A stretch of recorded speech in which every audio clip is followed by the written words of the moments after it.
So the Amazon Prime film War of the Worlds came out somewhat recently. I'm slow at making videos, shut up. And I checked it out thinking it seemed like a bad, low-budget COVID movie that might be funny to put on while also doing something else, like going for a walk outside. I'm kidding, there was one part of the film that I really enjoyed. In all honesty, I actually somewhat enjoyed it because it was so bad it was kind of good. Absolutely ridiculous in so many ways, kind of funny because of the stunningly cheap looking nature of it and bizarre line reads. Oh my God. And I was like, okay, fine, that was really silly and I was ready to move on with my life. But then I was blown away to learn that this overglorified YouTube video complete with swooshes, whooshes, and clicks cost $65 million. Excuse me? And maybe you're thinking, well, movies cost a lot of money to make, isn't that normal? Well, for comparison, Kill Bill Volume 1 with, its crazy stunts, A-list actors shot on 35mm film cost $30 million. Kill Bill cost less than this Timu We Have Aliens at Home movie. Get Out cost $4.5 million. This piece of shit is worth 13 Get Outs. Why don't you get the out of here? Come on. Get the out. Go. Look, I'm not saying this $65 million student film was just a way to launder money. I would never say such a spurious thing. All I can say is that the quality of this film with its set design and VFX could have been made on a budget of far less.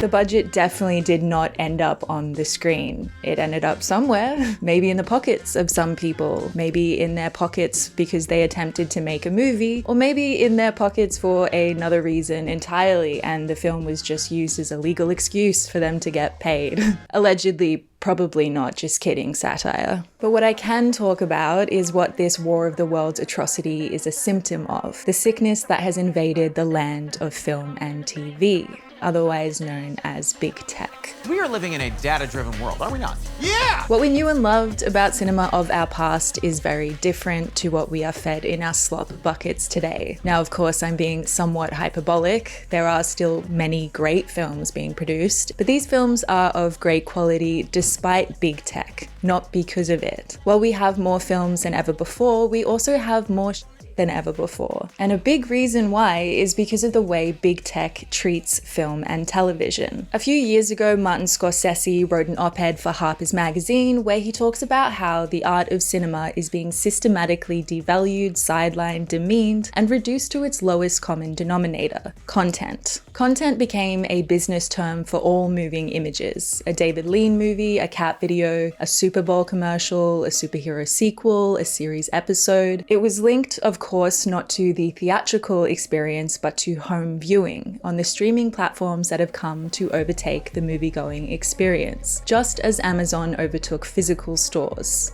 I don't think there's a greater example to illustrate Scorsese's point than this War of the Worlds film. It's movie length and has a big cinematic movie budget, yet imagine watching this at the cinema. There's just no way. It's a YouTube video, and obviously that's no hate to YouTube, this platform that I dearly love. But cinema is a different thing, and we go to different platforms for different viewing experiences. With YouTube, there's no expectation of polish or big budgets. Some videos do have those elements, but it's not a necessity for a video to succeed. And often a lack of polish is made up for by the connection with the creator and access to honest opinions and thoughts. Cinema was never meant to be like YouTube videos. Cinema is an art form unto its own. Now you could argue that this whole thing sounds extremely pretentious, but perhaps these pretentious distinctions have a purpose. Can anything and everything be cinema? Is a Mr. Beast video cinema, or is it content? Would you risk party life for $500,000? Yes. 그런 게 시네마인 것 같아요. So let's talk about second screen content, which is a kind of terrifying reality we are currently living in. In an interview with The Hollywood Reporter, writer-director Justine Bateman described how streamers are actively pushing creators to dumb down their shows, knowing viewers are usually glued to their phones at the same time. I've heard from showrunners who are given notes from streamers that this isn't second screen enough, meaning the viewer's primary screen is their phone, and they don't want anything on your show to distract them. They want visual muzak. When showrunners are getting notes like that, are they able to do their best work? No. And I think this perfectly captures a lot of big tech's mindset. It's not about quality, it's about retention and keeping those eyeballs, or even not even the eyeballs, just keeping it streaming in the background while you're on your phone scrolling through TikTok. Second screen content is the opposite of cinema at its best. The whole experience relies on attention and immersion. To watch a Tarkovsky film while scrolling Instagram would be practically pointless. On the other hand, second screen content is designed to be frictionless. The plot is constantly reinforced and restated so that if you missed a couple scenes, it doesn't really matter. The characters will give you a recap every 5 minutes. It's familiar, repetitive, and constantly reminding you of what the stakes are, just in case you've looked away. Now look, I'm not going to pretend I'm above all of this. I often watch second screen content, like I'll chuck on a YouTube video while I'm playing my Steam Deck. And while this is in a sense something that I enjoy doing, that I like to fill the silence with multi-entertainment multitasking, it also means that those beautiful cinematic transformative experiences are happening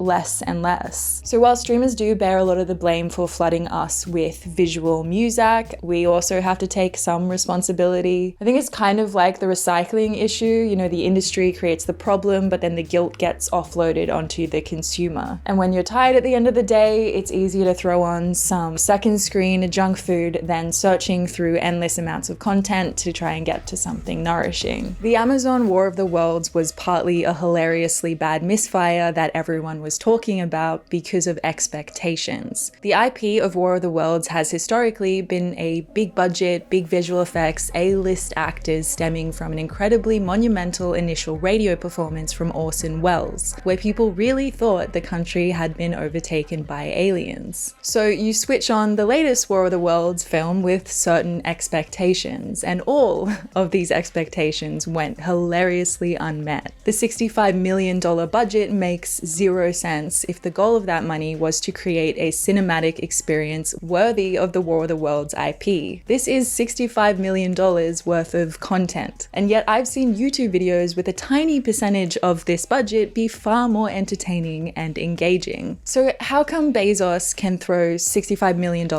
at this thing and not even blink an eye? Well, big tech making movies is very different to how movies used to be made in the past. For a long time, there was a studio system, and these studios' whole business was just making movies. Movies were their products, so the products had to generate more money than it cost to make them. The studios were incentivized to keep budgets as low as possible and make sure that as much of that budget went into making the movie as great as possible. Actors weren't paid nearly as much as they are now, as they worked on a contractual basis, even having little say over which projects they acted in. I'm not saying it was all perfect, it just worked very differently. And if a studio had too many movies flop, they could literally go bankrupt. But the thing is, with Amazon, making movies is just one of the many strands of business that it does. Amazon Prime Studios don't need their films to do well. Bezos has hoarded such an enormous amount of wealth that every single one of the Amazon Prime films could be absolute garbage and it wouldn't collapse. No matter what, people will still want their Amazon Prime because they can get their toilet paper delivered within the time it takes to finish squeezing one out. But the thing is, I think Bezos actually does want to make good stuff. In a stunning case of the Dunning-Kruger effect, during the time War of the Worlds was made, he implemented his fail-safe 12 rules for making great television that every production had to adhere to or explain in essay form why they were deviating. These 12 rules were: a heroic protagonist who experiences growth and change, higher loaf of brioche, a compelling antagonist, mother makes berries, wish fulfillment. Example, the protagonist has hidden abilities such as superpowers or magic. we're going in with our liquid measuring cup just so we can crack some egg. Moral choices.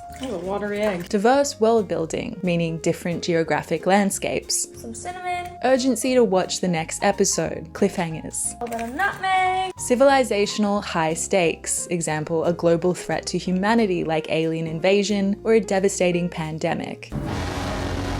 Humor, betrayal, mix this up positive emotions, negative emotions. all all over your bread. And number 12, most importantly, violence. Editor Kim here. I just think I should say that my problem with these rules isn't that they're necessarily stupid. They're just so broad and simplistic they could be applied to almost anything, regardless of quality. There's no guaranteed recipe for success like this list seems to imply. It shows a surface level understanding of entertainment that reduces craftsmen's decades of experience and deep theoretical understanding of a craft to a simplistic set of arbitrary rules that are solely for Bezos to roleplay as a genius, where he then gets to take credit for anything quality as he can say they just followed his rules.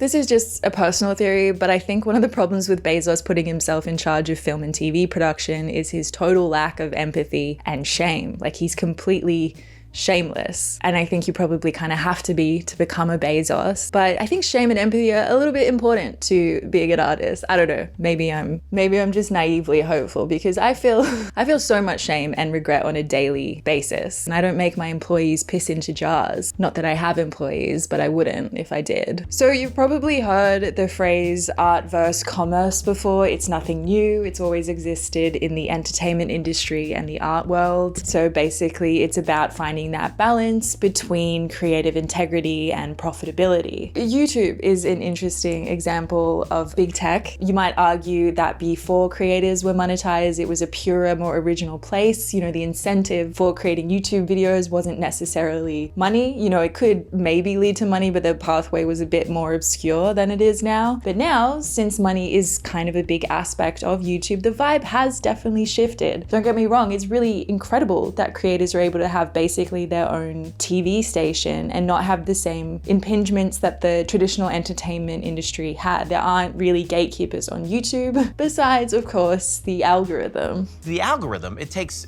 thinking out of the equation, basically. And again, YouTube's algorithm, like Netflix's or Amazon's, is just about keeping you on their platform for as long as possible. And of course, we see many great videos on YouTube and they get the attention they deserve. They're making the creators the money that they deserve. But of course, it can feel really disheartening starting out as a creator, wanting to make really interesting original content, spending weeks and weeks on a video and having it flop. And then you see some kind of like AI slop brain rot content getting millions of views. So being a creator on YouTube, it's about finding that balance between what drives you, what do you want to make, what keeps you editing, what keeps you filming content, and what the algorithm wants. Because if you want to make any money from YouTube, you kind of have to take that into consideration. No, actually, the algorithm told us that we like it. Yeah.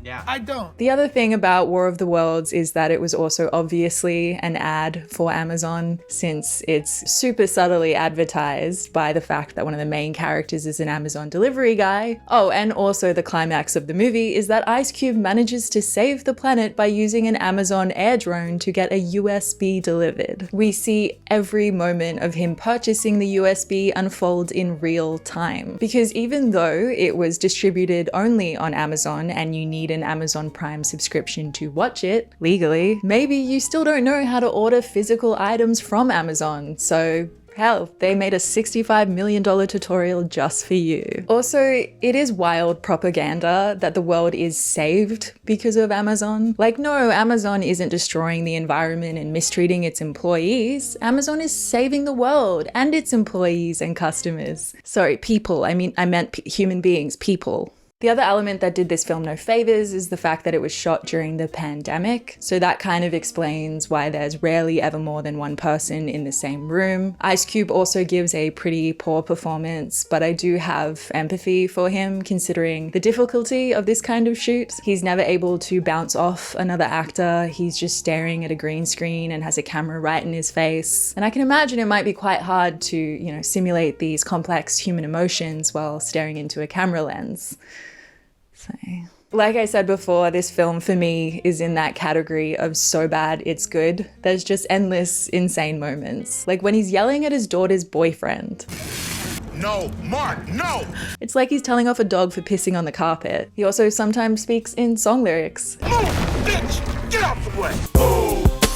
Get out the way! That's fun. So now let's talk about AI. I feel like we probably should, considering this is a video about big tech and its influence on film and TV. So obviously AI is starting to be implemented in the movie making process. So actors' accents are being corrected. We have voiceover AI, we have CGI utilizing AI. And while this makes the movie making process a bit easier and cheaper, it also cuts out a lot of workers and creatives' jobs. Instead of the money being distributed against tens or hundreds of creative workers, it's instead hoarded into the hands of a few tech executives. So, is there hope?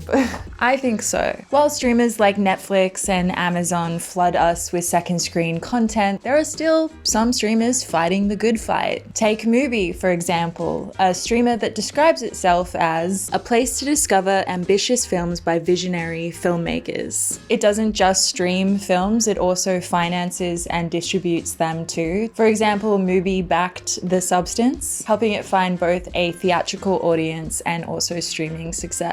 Then there's A24, which is kind of the closest thing we have to brand name quality guarantee. If you put on a random A24 film compared to a random Netflix film, you're far more likely to get something stronger, artistic, and riskier from A24. I am aware that it's a bit of a meme to talk about A24 and talk about how great it is. You come across as a bit pretentious, and I guess it's like, whatever, I don't give a f***.